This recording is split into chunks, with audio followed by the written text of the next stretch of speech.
Brightest solstice blessings, everybody.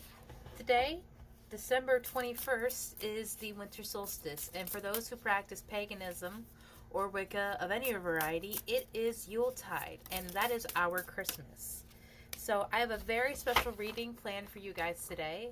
Getting into the first part of it, we have lovely colorations and energies just right off the bat. Absolutely beautiful. With the meandering path flow with some Gandalf-looking mother trucker over here. It's always good to see Gandalf. The meandering path flow and Spirit Guardian of Spring activation. I love that so much because correlating those energies together, activating and moving in the flow means not a lot of resistance, if any. And that is a wonderful energy to have here as the year is winding down and we move to new beginnings.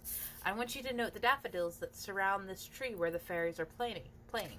Daffodils, one of the meanings in the floral world, is new beginnings. They are often given to babies or as presents to people that just had babies, or new businesses going on a new venture or new adventure. They're a wonderful reminder that things will be brighter.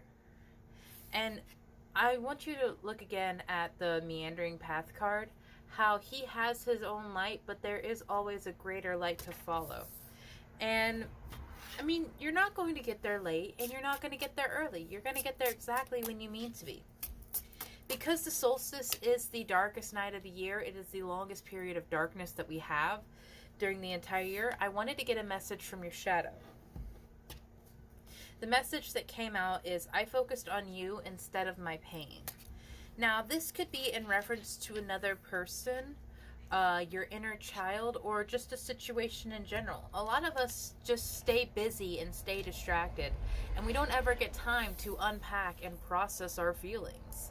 And then they just build up as seeds of resentment and negativity that anchor in and become so far ingrained into our personality that if we ever do work that out, you go through so much imposter syndrome and an ego death, because part of what made you who you were was your resentment or feelings towards these trauma or painful situation.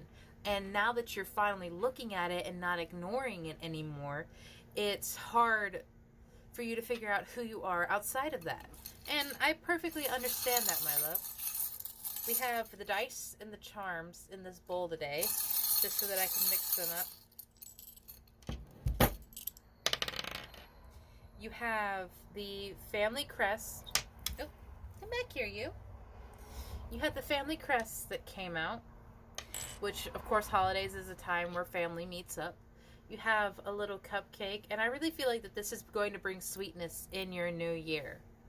And you also have the number 5, which is numerologically the number of change. 5 of Pentacles, the card is depicted by two people that have been very injured, and they're outside in the snow, and they're completely missing the lights of the church that could provide them sanctuary and recovery. But they were so focused on their pain, they could not see what was going on around them. And I believe that this will be hard for you to work through, because pain and trauma is never easy to work through, my love. I speak as someone who is still working through a lot of her own. But the activation that you will have afterwards or during the process of this shadow work will help not only elevate your own energy, but alleviate a lot of the stress and anxieties that you may have been carrying from this. You have the Dragonfly Spirit Change, going back to the number 5 card, the card of change. You will change a lot because of this, and I don't want you to be afraid of that change. Hey, what was I saying about the daffodils? You have the Daffodil Fairy, new beginnings. You are going to have a new beginning, my love, and it is going to change. You're going to be a different person on the other side of that. One with more joy, with the hummingbird spirit here. Hummingbirds can travel miles in a single day to go get the nectar that they need. And I believe that is a testament to how far you will go to have your happiness, how far you will travel, what you will do to have your happiness, to have your joy, to go through these changes, the ups and downs, the hills and valleys. Because now that you're focusing on your pain, you're not dwelling on it, And putting a name to it helps you so much with alleviating the energy that is associated with that trauma, with that pain. When you put a name to it, you can release it. Because if it just remains nameless in your vessel, in your energy, it can continue to just hurt you and weigh you down, and then you're fighting yourself.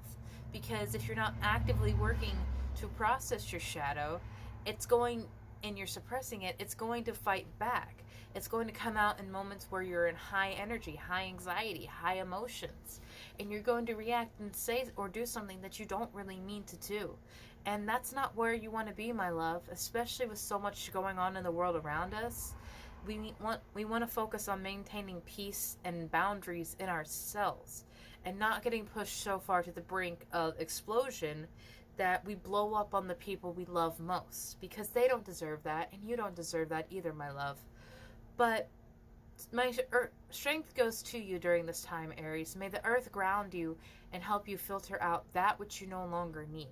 Because I understand how hard that is. I go through my own shadow work all the time. And I recognize changes in myself that I have to do, memories that have led me to react in a certain way. And it's not meant to scare you. It's meant to help make you feel more confident that I am the one in control. Yes, this happened to me in the past, but I am no longer that person. Remind yourself of that, Aries. You've gone through new beginning after new beginning, and you will still find more, because that is just life. It is all about change and how you are reacting to the situation. But my love, you will be all right on the other side of this, because if you are in the flow of the energy and just moving where your life leads you, you will find your happiness, you will find your joy, you will find your peace, and you don't have to fight a war to achieve it. Have a beautiful day, Aries. Brightest solstice blessings.